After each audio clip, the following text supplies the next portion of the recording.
வணக்கம். தமிழால் இணைந்தோம், தமிழால் வளர்ந்தோம். நான் உங்கள் தமிழ் தோழன்.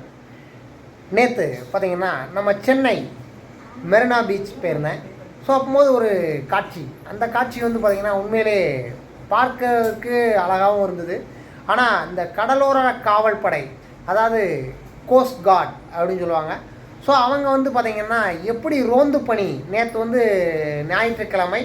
ஸோ பீச்சில் வந்து பார்த்திங்கன்னா நிறைய மக்கள் கூட்டம். அது போக வந்து பார்த்திங்க அப்படின்னா கடலில் வந்து நேற்று விநாயகர் சிலைகள் வேறு நேற்று நிறைய கரைச்சிருந்தாங்க.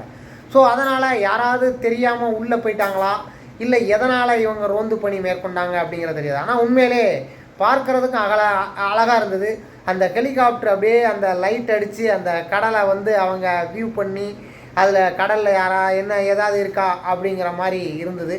ஸோ அது போக வந்து பார்த்திங்கன்னா அவங்க அப்படியே ஒரே இடத்துல நின்று அப்படியே அந்த ஹெலிகாப்டர் அப்படியே மெதுவாக அப்படியே திருப்பினாங்க. அதெல்லாம் பார்க்குறதுக்கு அவ்வளோ அழகாக இருந்தது. ஸோ இப்போ இந்த ஹெலிகாப்டர் எப்படி பறந்தது, என்ன எப்படிலாம் இருக்குது அப்படிங்கிறத நீங்கள் பார்த்து என்ஜாய் பண்ணுங்கள்.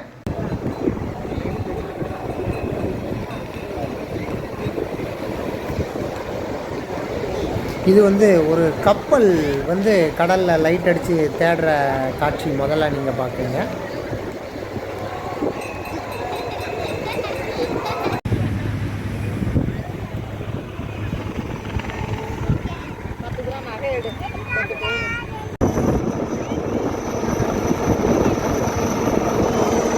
ஹெலிகாப்டர் வியூ ஆகிறதுக்கு முன்னாடி அதனுடைய அழகை பாருங்கள், எவ்வளோ லைட்டிங்கு.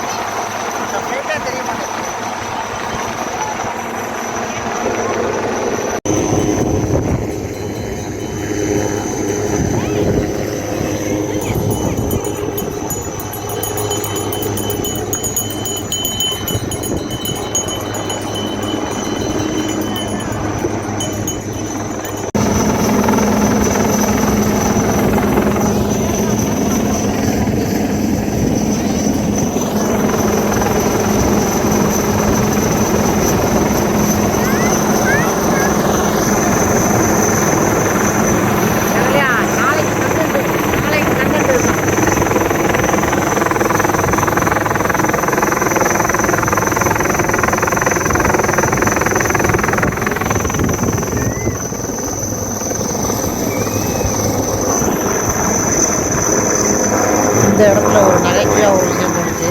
அதாவது ஒரு 10 ரூபா காயினை கடலில் போட்டு இவங்க தேடுங்க அங்கே டக்குனு முடிஞ்சு இறங்கி எடுத்துகிட்டு போகலாம்ல, அந்த மாதிரி ஒரு நகைச்சுவையாக இருந்தது அந்த இடம்.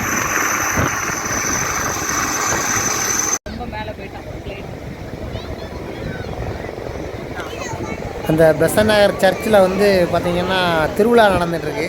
ஸோ இங்கேருந்து அந்த சர்ச்சு வந்து லைட்டிங்கில் அவ்வளோ அழகாக இருந்தது. ஸோ ஆனால் அதை சரியான வியூ வரல.